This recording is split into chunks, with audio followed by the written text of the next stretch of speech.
Casi medio siglo ha pasado desde que los tres hermanos Beaumont desaparecieron en la tranquila playa de Glenelg, en Adelaida. Aquel día, que debía ser rutinario y luminoso, se transformó sin aviso en un vacío del que Australia jamás ha podido escapar. 3 niños se desvanecieron bajo el sol ardiente, sin ruido, sin lucha, sin una sola huella que pudiera explicar lo que ocurrió. Para Jim y Nancy Beaumont, sus padres, comenzó entonces una espera angustiosa que duró años. Una espera fabricada con rumores, pistas falsas y la esperanza obstinada de que, algún día, sus hijos cruzarían de nuevo el umbral de casa.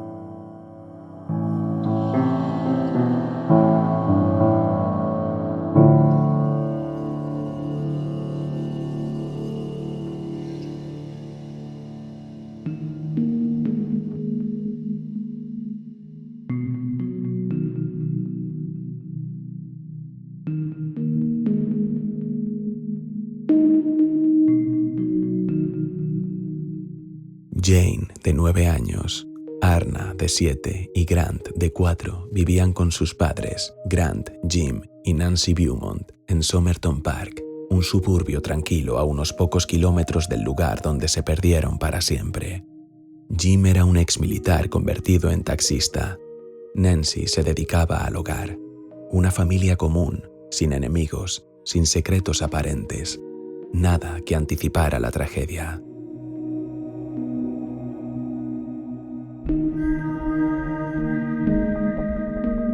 El 26 de enero de 1966, en plena ola de calor, Jane, Arna y Grant tomaron el autobús de las 8:45 de la mañana rumbo a Glenelg Beach, un trayecto de apenas 3 kilómetros.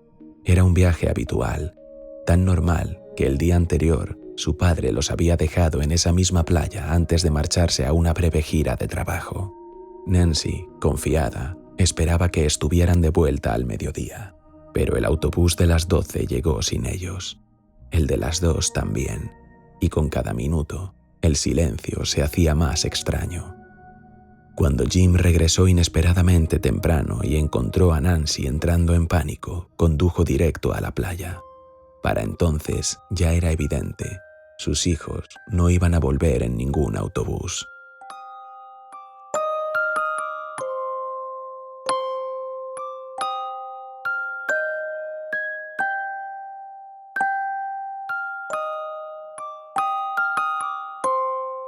Cuando Jim llegó a Glenelg Beach, la playa estaba repleta de gente. Familias celebrando el Día de Australia, niños chapoteando en el agua caliente, turistas resguardándose del sol abrasador. Buscó a sus hijos entre aquella multitud, pero no estaban allí. Tras recorrer la playa sin éxito, volvió a casa con la tenue esperanza de que quizás se hubieran cruzado sin verse. Nada.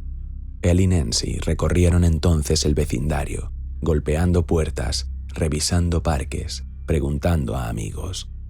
Nadie había visto a Jane, Arna o Grant. A las 5:30 de la tarde, los Beaumont denunciaron oficialmente la desaparición. El vacío comenzaba a tomar forma.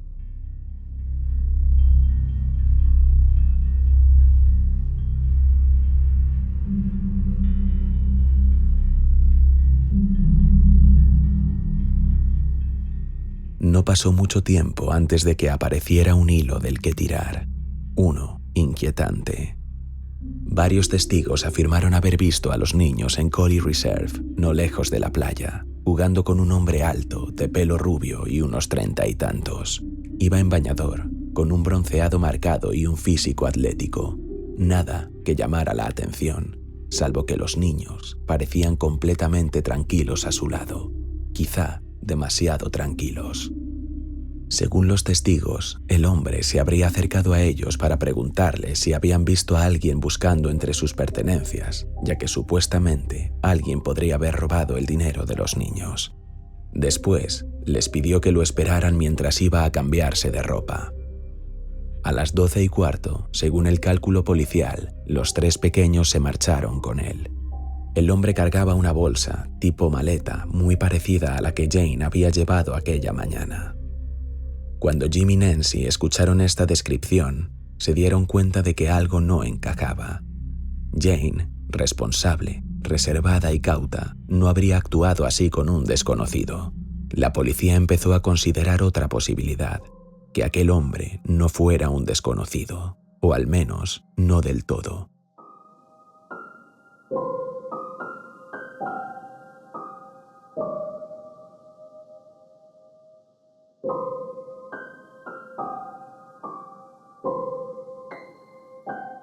Testimonios previos sugerían que los niños ya lo habían visto antes, que él se había ganado su confianza poco a poco. Y entonces emergió un detalle que adquirió un peso siniestro. Días antes, Arna había comentado con total inocencia que su hermana Jane tenía un novio en la playa. Nancy había asumido que hablaba de un amigo de juegos. Quizá no era un niño.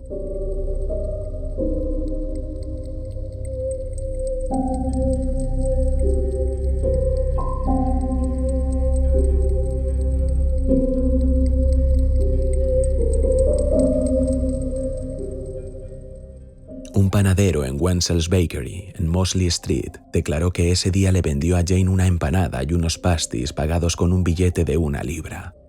Aquello la desconcertó. Conocía a los pequeños y ellos jamás habían comprado ese tipo de comida. Además, su madre solo les había dado 6 chelines y 6 peniques para el autobús y un almuerzo sencillo. Todo apuntaba a la misma conclusión. Los niños no estaban solos cuando desaparecieron.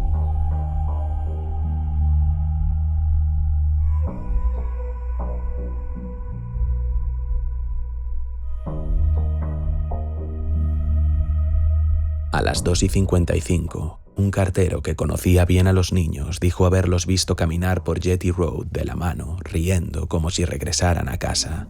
Pero la hora no cuadraba. Para entonces, los niños llevaban horas de retraso. Más tarde, el cartero rectificó.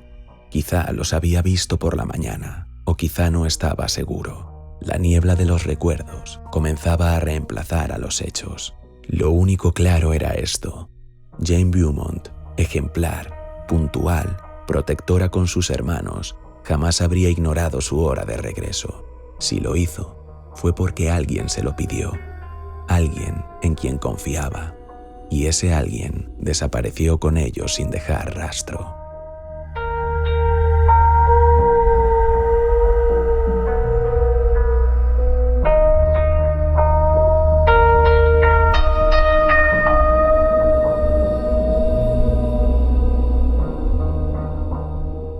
La policía actuó con rapidez.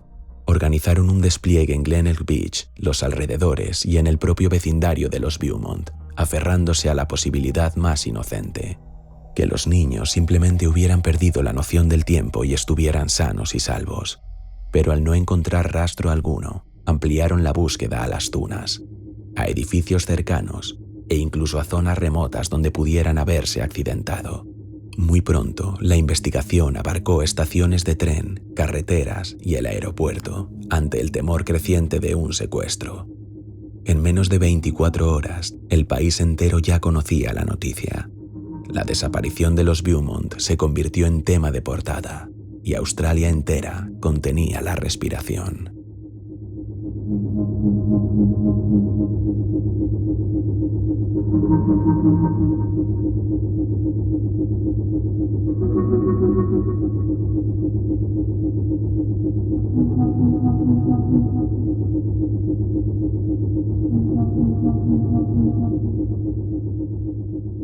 Tres días después, los investigadores tomaron una decisión drástica: drenar completamente el Patagualonga Boat Haven, una marina y puerto deportivo artificial ubicada en Holdfast Bay. Temían que los niños hubieran caído al agua y se hubieran ahogado. Una mujer afirmaba haber hablado con 3 pequeños que encajaban con la descripción el mismo día de la desaparición, cerca de las 7 de la tarde. La búsqueda fue meticulosa, casi quirúrgica, pero no encontraron absolutamente nada. Meses más tarde, un testimonio perturbador emergió desde la penumbra. Una mujer aseguraba haber visto a los 3 niños entrar en una casa abandonada, acompañados de un hombre desconocido. Aquel mismo día, dijo haber presenciado algo aún más inquietante. Un niño, que coincidía con la descripción de Grant, salió corriendo de la casa, solo para ser alcanzado por el hombre y arrastrado de vuelta al interior. Cuando finalmente informó a la policía, la casa estaba vacía. No había nada dentro, ningún indicio de que hubiese habido allí alguien. Su demora en dar aviso tornó el testimonio en sospechoso, pero no por ello en menos inquietante.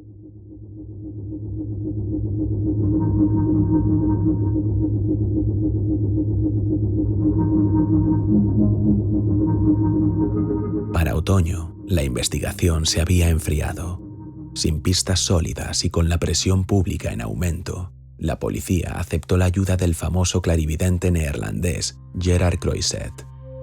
El 6 de noviembre de 1966, Croiset señaló una fábrica cercana a la escuela de los niños y aseguró que allí estaban enterrados los cuerpos. Señaló incluso un antiguo horno industrial. Ante la expectación pública, los propietarios permitieron demoler parte del edificio. No hallaron nada. Las falsas pistas siguieron multiplicándose por todo el continente.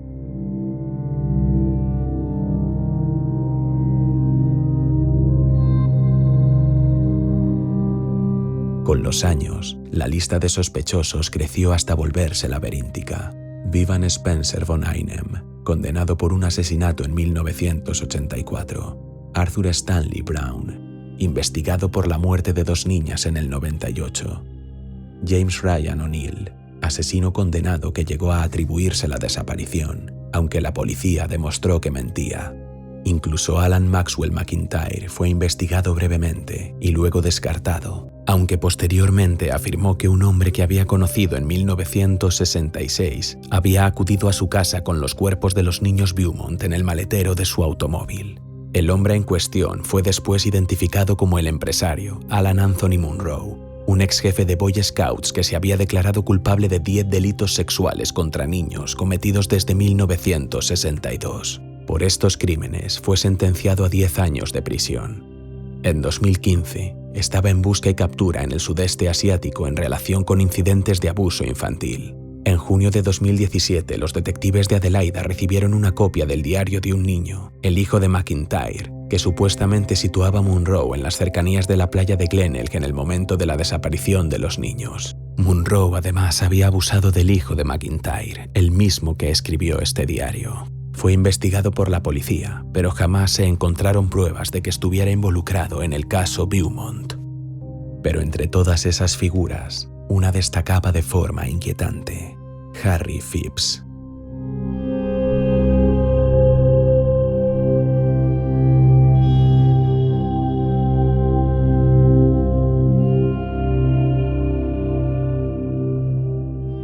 Harry Phipps pertenecía a la élite social. Era alto, siempre iba bien vestido, era educado y sorprendentemente parecido al hombre rubio visto con los niños aquel día.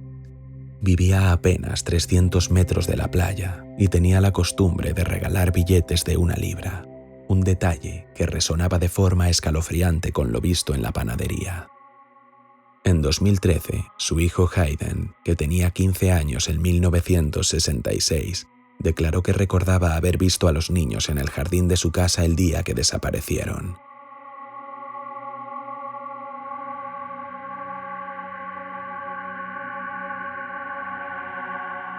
Alan Whitaker escribiría un libro sobre el caso llamado El hombre de Satén, en el que nunca llegó a acusar directamente a este hombre, pero Hayden, su hijo, sí lo hizo. Afirmó que su padre era el misterioso hombre de Satén.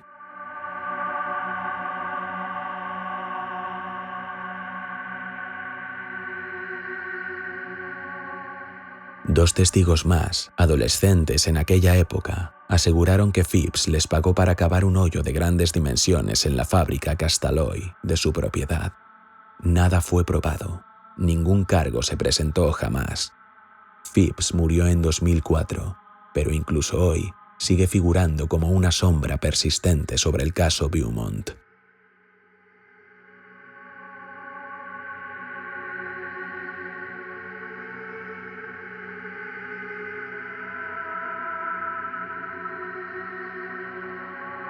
En 2013 y nuevamente en 2018, la policía detectó una anomalía en el subsuelo de la fábrica Castalloy, propiedad de Harry Phipps en los años 60, utilizando un radar de penetración terrestre.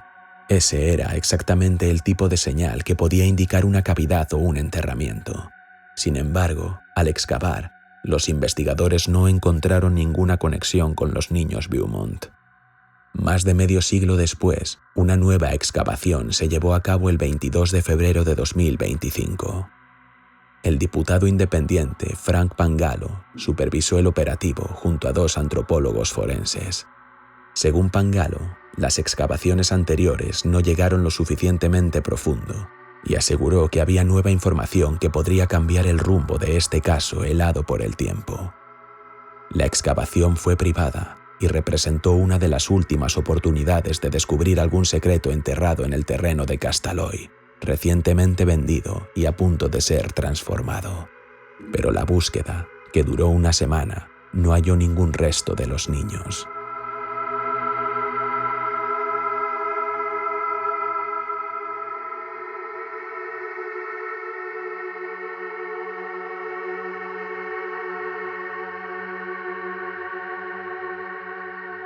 La desaparición de los 3 niños Beaumont marcó un antes y un después en Australia. Alteró para siempre la libertad con la que los niños podían moverse, jugar y crecer sin supervisión. Reveló un lado oscuro del país que hasta entonces muchos no querían ver. Tras los Beaumont, la inocencia se quebró y la vigilancia se convirtió en norma.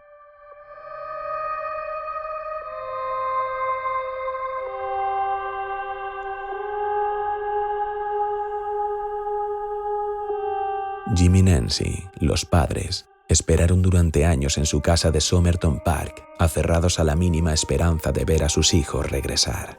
Con el tiempo, el dolor y la incertidumbre erosionaron su matrimonio. Se separaron y vendieron la vivienda familiar, incapaces de seguir viviendo entre recuerdos. Nancy murió en 2019 a los 96 años. Jim en 2023 a los 97. Ambos se marcharon sin saber jamás qué ocurrió con sus hijos. The day we both met seems so far away, but I can't forget. Your eyes set in mine, the way you used to talk, the way you used to love. But it's hard to realize that you're far away right now, 'cause I need you more than air. I was a stupid, just a clown, that our paths went apart, that it's hard to reach you now, that your hands wave a goodbye and my lips say stay tonight.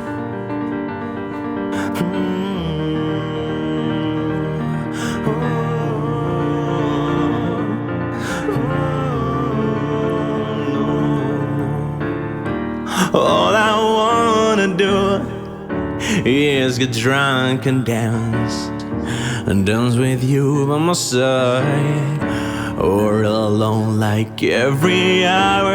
It's been months and you still stuck on my head. The less I think of you is the more I care.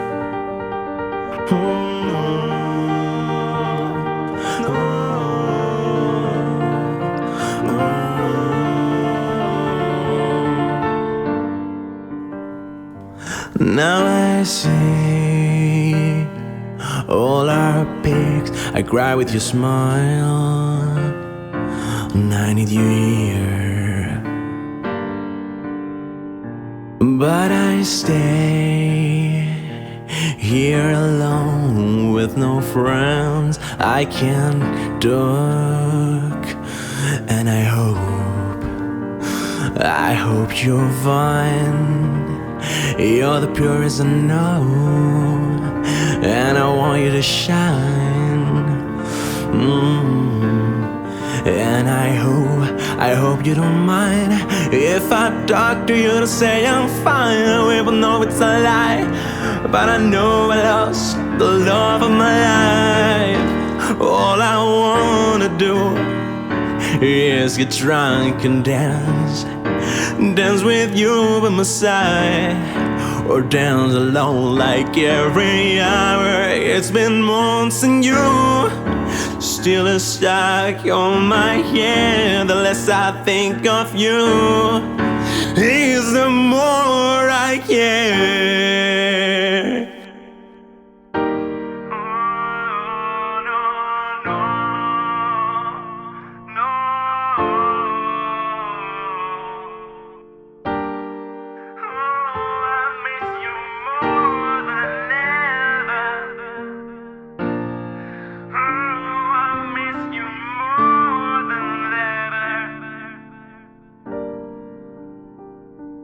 Now I feel I don't exist.